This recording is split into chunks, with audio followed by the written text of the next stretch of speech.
Welcome to south Indian cooking. இன்றைக்கி பாசி பருப்பு வெஜிடபிள் சேர்த்து நல்ல ஒரு ஹெல்த்தியான இட்லி ரெசிபி தான் இன்றைக்கி நம்ம பார்க்க போகிறோம்.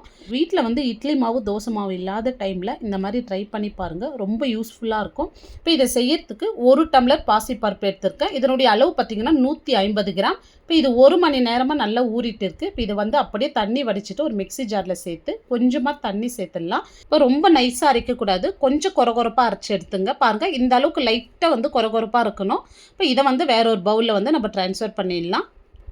இப்போ நான் எந்த டம்ளரில் 1 டம்ளர் பருப்பு எடுத்தனோ அதே டம்ளரில் 1 டம்ளர் வந்து நான் இட்லி ரவை எடுத்திருக்கேன். இப்போ இட்லி ரவை வந்து இந்த மாதிரி நைஸாக இருக்கும். இப்போ நீங்கள் இதுக்கு பதில் வந்து நார்மல் உப்மா ரவை எடுத்திங்கன்னா மிக்சியில் அரைச்சிட்டு சேர்த்துங்க. இப்போ அதே டம்ளரில் 3/4 டம்ளர் வந்து நான் புளிப்பில்லாத நல்ல கெட்டியான தயிர் எடுத்திருக்கேன். பாருங்கள், இதையும் இதோடு சேர்த்துடலாம்.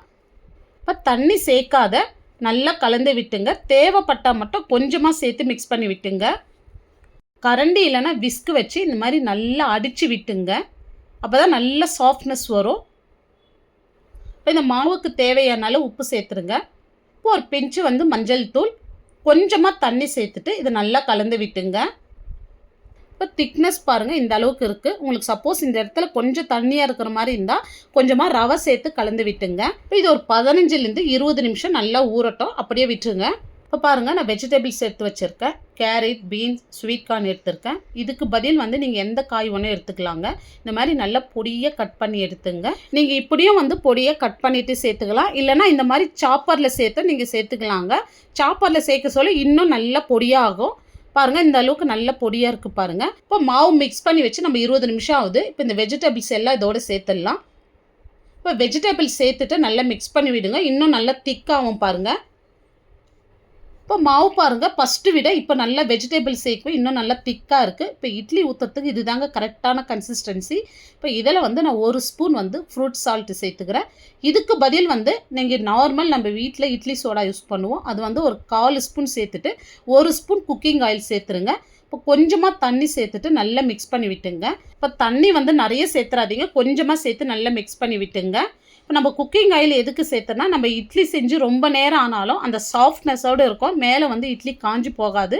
அதுக்கு தான் வந்து நம்ம மாவில் வந்து குக்கிங் ஆயில் சேர்த்துருக்கோம். இப்போ நம்மளுக்கு வந்து இட்லி பேட்டர் ரெடிங்க. இப்போ இட்லி தட்டில் கொஞ்சமாக ஆயில் அப்ளை பண்ணிவிட்டு இப்போ நம்ம மாவு சேர்த்துடலாம். பாருங்கள், இது ஒரு 10லேருந்து 12 நிமிஷம் வந்து ஹை ஃப்ளேம்லேயே வேகட்டும்.